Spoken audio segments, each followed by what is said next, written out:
ಪ್ರಧಾನಿ ನರೇಂದ್ರ ಮೋದಿ ಅವರ 5 ರಾಷ್ಟ್ರಗಳ ಯಶಸ್ವಿ ಪ್ರವಾಸ ಮುಕ್ತಾಯಗೊಂಡಿದೆ. ಈ ಭೇಟಿಯ ವೇಳೆ ಜಾಗತಿಕ ನಾಯಕರೊಂದಿಗೆ ದ್ವಿಪಕ್ಷೀಯ ಮಾತುಕತೆ ನಡೆಸಿದ ಪ್ರಧಾನಿ ಮೋದಿ ಭಾರತದ ಭವ್ಯ ಸಾಂಸ್ಕೃತಿಕ ಪರಂಪರೆಯನ್ನ ಜಗತ್ತಿಗೆ ಪರಿಚಯಿಸುವ ನಿಟ್ಟಿನಲ್ಲಿ ಹಲವು ಸಾಂಪ್ರದಾಯಿಕ ಉಡುಗೊರೆಗಳನ್ನು ನೀಡಿದ್ದಾರೆ. ಇಟಲಿ ಪ್ರಧಾನಿ ಜಾರ್ಜಿಯಾ ಮೆಲೋನಿ ಅವರಿಗೆ ಅಸ್ಸಾಂನ ವಿಶ್ವ ಪ್ರಸಿದ್ಧ ಮೂಗಾ ರೇಷ್ಮೆ ಶಾಲು ಮತ್ತು ಯುಎಇ ಅಧ್ಯಕ್ಷರಿಗೆ ಗುಜರಾತ್ನ ರೋಗನ್ ಕಲಾಕೃತಿಯನ್ನ ಉಡುಗೊರೆಯಾಗಿ ನೀಡಿದ್ದಾರೆ. ಭಾರತದ ಸಾಂಸ್ಕೃತಿಕ ಶ್ರೀಮಂತಿಕೆಯನ್ನ ಜಾಗತಿಕ ವೇದಿಕೆಯಲ್ಲಿ ಪ್ರದರ್ಶಿಸುವಲ್ಲಿ ಪ್ರಧಾನಿ ಮೋದಿ ಯಾವಾಗಲೂ ಮುಂಚೂಣಿಯಲ್ಲಿರ್ತಾರೆ.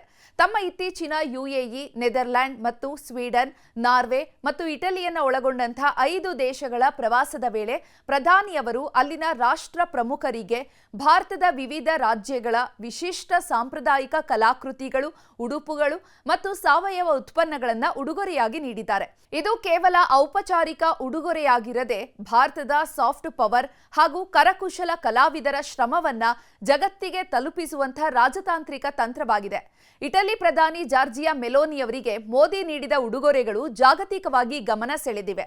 ಅಸ್ಸಾಂನ ಬ್ರಹ್ಮಪುತ್ರ ಕಣಿವೆಯ ಹೆಮ್ಮೆಯ ಅಪರೂಪದ ಮೂಗಾ ರೇಷ್ಮೆ ಶಾಲನ್ನ ಮೆಲೋನಿಯವರಿಗೆ ಪ್ರಧಾನಿ ಉಡುಗೊರೆಯಾಗಿ ನೀಡಿದ್ದಾರೆ.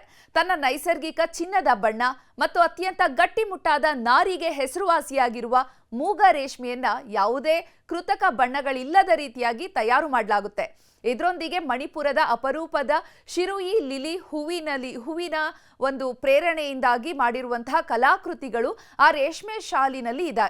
ಇನ್ನು ಭಾರತ ಮತ್ತು ಇಟಲಿಯ ಕಲಾ ಸಂಪ್ರದಾಯಗಳ ನಡುವಿನ ಸಂಬಂಧವನ್ನ ಬಿಂಬಿಸುತ್ತದೆ ಇದು.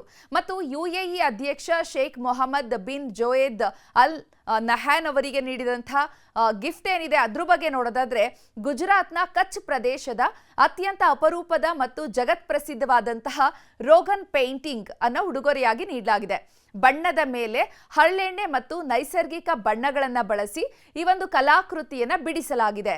ಸೃಷ್ಟಿಯ ನಿರಂತರತೆ ಮತ್ತು ಶಕ್ತಿಯ ಸಂಕೇತವಾಗಿ ಜೀವನದ ವೃಕ್ಷ ಅಂದ್ರೆ ಟ್ರೀ ಆಫ್ ಲೈಫ್ ಅನ್ನ ಚಿತ್ರೀಕರಣ ಮಾಡಲಾಗಿದೆ.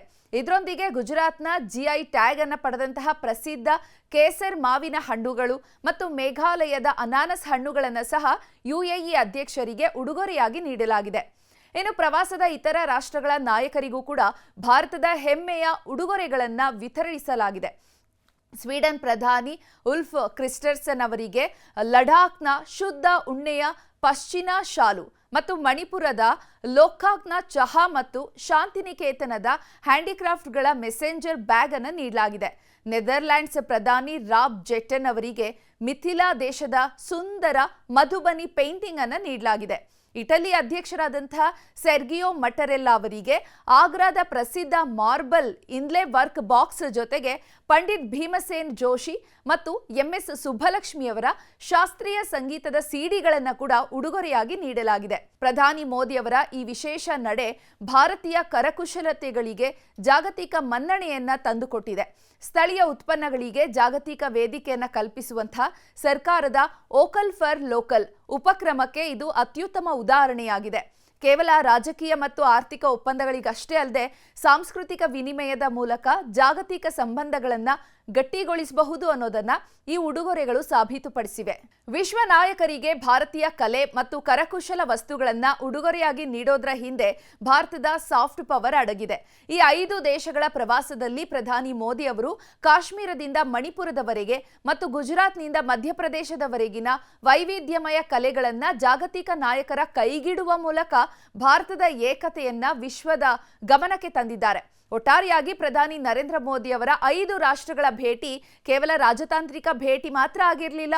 ಭಾರತದ ಶ್ರೀಮಂತ ಸಾಂಸ್ಕೃತಿಕ ಪರಂಪರೆಯನ್ನ ಜಗತ್ತಿಗೆ ಸಾರುವ ಯಶಸ್ವಿ ಅಭಿಯಾನವಾಗಿ ಹೊರಹೊಮ್ಮಿದೆ. ಜಾಗತಿಕ ನಾಯಕರ ಮನಗೆದ್ದಿರುವಂತಹ ಭಾರತದ ಈ ಸಾಂಪ್ರದಾಯಿಕ ಉಡುಗೊರೆಗಳು ಮುಂಬರುವಂತಹ ದಿನಗಳಲ್ಲಿ ಅಂತಾರಾಷ್ಟ್ರೀಯ ಮಟ್ಟದಲ್ಲಿ ಭಾರತದ ಸಾಂಸ್ಕೃತಿಕ ಇತಿಹಾಸವನ್ನ ಮತ್ತಷ್ಟು ಎತ್ತರಕ್ಕೆ ಕೊಂಡೊಯ್ಯಲಿದೆ ಅನ್ನೋದ್ರಲ್ಲಿ ಯಾವುದೇ ಸಂಶಯವಿಲ್ಲ.